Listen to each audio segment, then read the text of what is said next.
Good evening and welcome to State of Business on Art Television. I am Tamiru Nimsa. Let's have a look at the headlines. PM Harni Amarasuriya highlights the need to empower marginalized communities. Sri Lanka tourism records strong growth in April arrivals.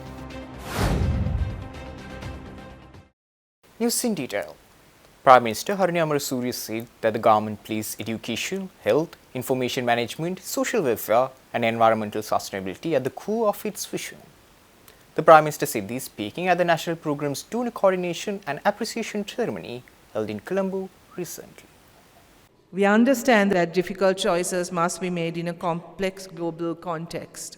Still, we appeal to you once again to extend your continued solidarity and support for this program. Because for every mind cleared, there is a child who can walk to school safely, a mother who can tend to her field without fear, and a community that can finally build, grow, and thrive. Dear friends, this government places education, health, information management, social welfare, and environmental sustainability at the core of our development vision. Through Mind Action, we create the conditions for these pillars to take root and flourish in previously marginalized areas. By ensuring that no child is at risk from explosive ordnance, we are protecting future generations. By returning safe land to farmers, we are boosting agriculture and local economies. By safeguarding natural habitats, we are promoting environmental sustainability. And so, today, with your patronage, we celebrate not only the progress made, but also the partnerships that made it possible. Let this be a moment of renewed commitment. Let us move forward together towards a mine-free Sri Lanka.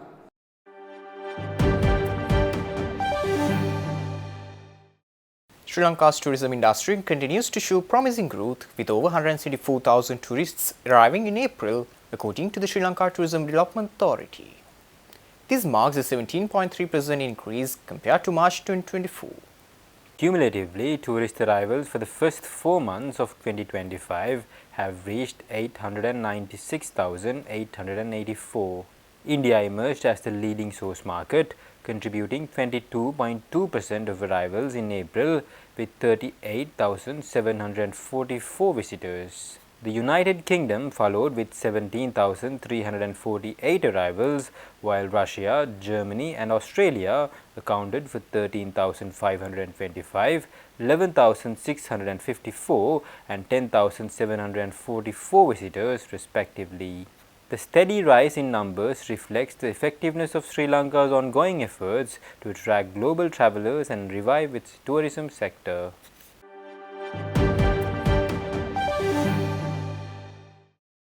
President Ranil Dissanayake, on his state visit to Vietnam, honoured Vietnam's historical legacy and its heroes with floral tributes at two significant locations in Hanoi yesterday.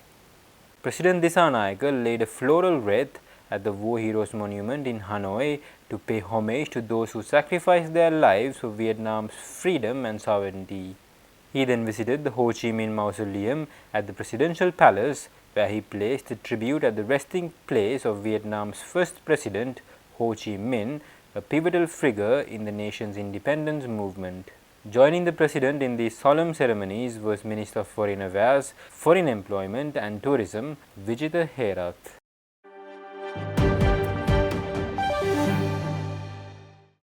Stay tuned. We will return after this short commercial break.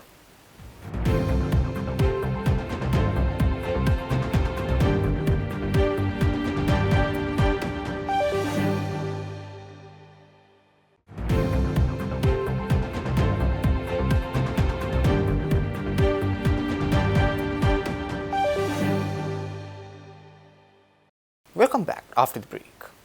Sri Lanka's deflationary trends eased further in April 2025, aligning with projections by the Central Bank of Sri Lanka. The CBSL reported that headline inflation recorded a slower pace of deflation at 2% in April compared to 2.6% in March. Non-food deflation also decelerated to 3.6% in April from 4.1% in March. However, food inflation showed a slight increase to 1.3%, up from 0.6% in the previous month. On a month-on-month basis, the index decreased by 0.18% with contributions from both food and non-food categories. Meanwhile, core inflation, which highlights underlying trends, rose marginally to 0.8% from 0.7% in March. The CBSL projects inflation to turn positive by mid-2025 and gradually converge toward the targeted 5% level.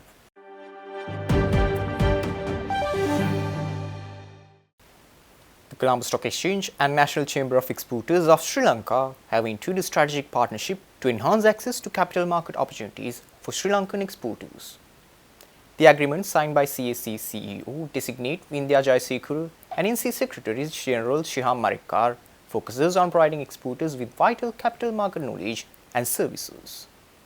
This collaboration aims to empower small and medium-sized exporters to leverage the Empower Board designed to facilitate capital raising for SMEs while promoting corporate governance and transparency. Joint initiatives under this partnership include forums, knowledge sharing sessions, and networking events enabling exporters to explore alternative financing solutions. CSE will also gain direct access to NCE's network, enhancing outreach to key players in Sri Lanka's export economy.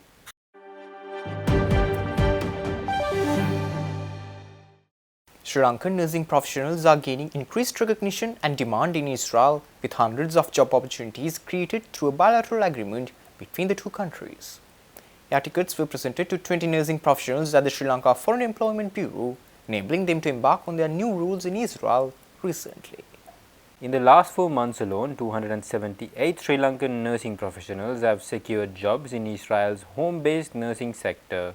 This initiative stems from a memorandum of understanding between the Sri Lankan and Israeli governments, providing structured pathways for employment. So far, 2,168 Sri Lankan nurses have been employed under this MOU. Among the group are 18 women and 2 men ready to contribute to the growing demand for skilled nursing care in Israel.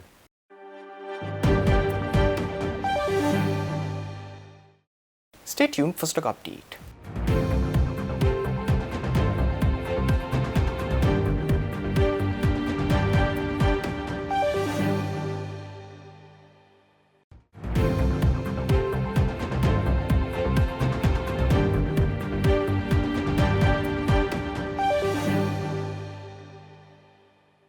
Trading at Colombo Stock Exchange ended on positive notes today.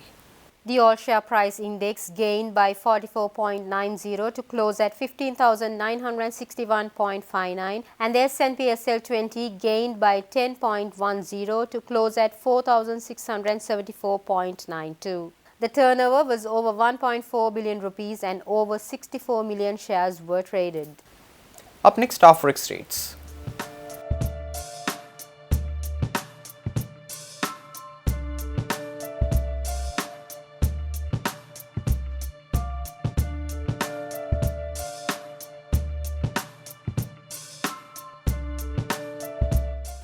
That's all our news for today. For this and more, subscribe to our channel on YouTube and follow us on Facebook. Take care and good night.